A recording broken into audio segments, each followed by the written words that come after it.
Assalamualaikum warahmatullahi wabarakatuh. Murid-murid, pada hari ini Ustazah akan mengajar bidang Al-Quran, tajuk Kefahaman Surah Al-Fatihah.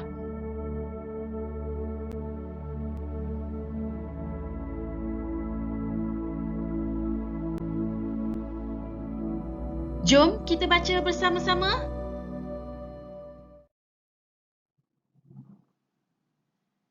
A'udzu billahi minasy syaithanir rajim. Bismillahirrahmanirrahim. Alhamdulillahi Rabbil Alamin. Ar-Rahmanir Rahim. Maliki Yaumiddin. Iyyaka na'budu wa iyyaka nasta'in. Ihdinas siratal mustaqim. Siratal ladzina an'amta 'alaihim ghairil maghdubi 'alaihim waladdallin.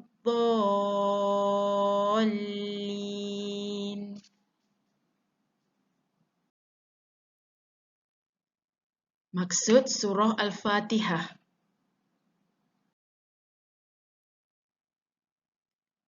Bismillahirrahmanirrahim. Dengan nama Allah yang Maha Pemurah lagi Maha Penyayang. Alhamdulillahi Rabbil Alamin. Segala puji hanya bagi Allah, Tuhan sekalian alam. Ar-Rahmanir Rahim. Yang Maha Pemurah lagi Maha Penyayang. Maliki Yaumiddin. Yang menguasai pemerintahan hari pembalasan, yakni hari akhirat. Iyyaka na'budu wa iyyaka nasta'in. Engkaulah sahaja yang kami sembah dan kepada Engkaulah sahaja kami memohon pertolongan.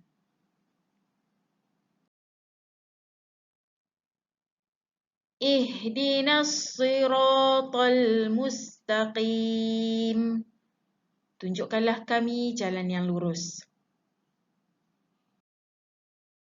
Siratal ladzina an'amta 'alaihim, iaitu jalan orang yang Engkau telah kurniakan nikmat kepada mereka.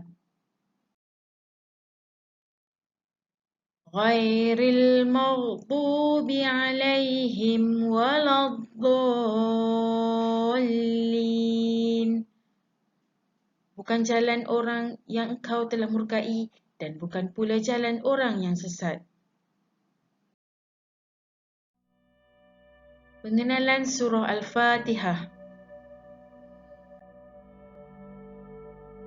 Surah Al-Fatihah ialah surah Makkiyah kerana ia diturunkan di Mekah. Surah ini mengandungi 7 ayat. Dinamakan Surah Al-Fatihah yang bermaksud pembukaan kerana surah ini ialah surah yang pertama di dalam Al-Quran. Al-Fatihah juga dikenali sebagai Ummul Kitab. Membaca surah Al-Fatihah adalah salah satu rukun solat. Kita membaca surah ini sebanyak 17 kali sehari semalam. Isi kandungan surah Al-Fatihah. Antara isi kandungan surah Al-Fatihah dalam ayat pertama hingga keempat menyebut puji-pujian kepada Allah Subhanahu Wa Taala dan membesarkan keagungannya. Dalam ayat kelima mengandungi ikrar mentauhidkan Allah Subhanahu Wa Taala. Manakala dalam ayat 6 Dan 7, mengandungi doa diberikan hidayah dan berada di jalan yang diredai oleh Allah Subhanahu Wa Taala.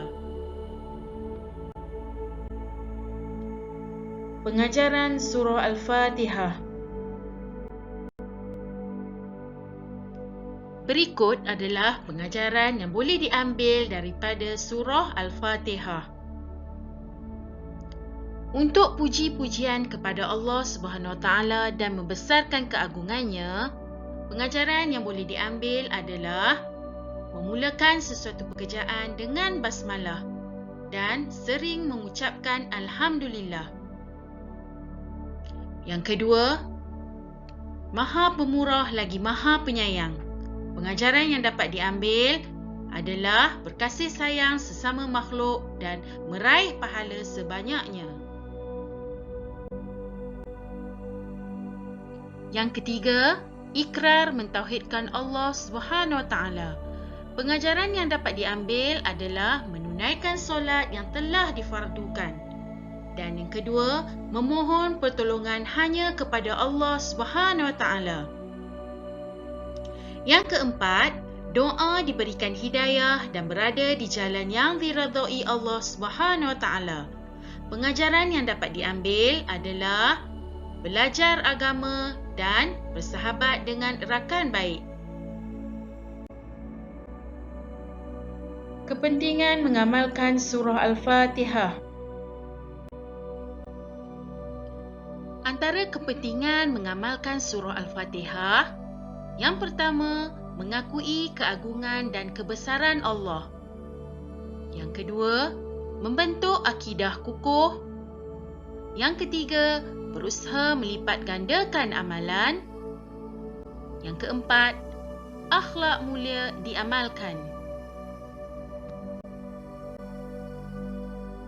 Bagaimana kamu dapat mengamalkan surah Al-Fatihah dalam kehidupan? Antara amalan yang boleh kamu lakukan adalah membaca Al-Fatihah dalam solat. Kedua, memohon pertolongan. Ketiga, selepas solat. Selain itu, bacaan surah Al-Fatihah dapat diamalkan ketika masa lapang, sebelum permulaan sesuatu majlis atau sebelum mula belajar. Murid-murid, cuba kamu fikirkan contoh lain bagaimana kamu dapat mengamalkan bacaan surah Al-Fatihah selain daripada apa yang telah Ustazah sebutkan tadi.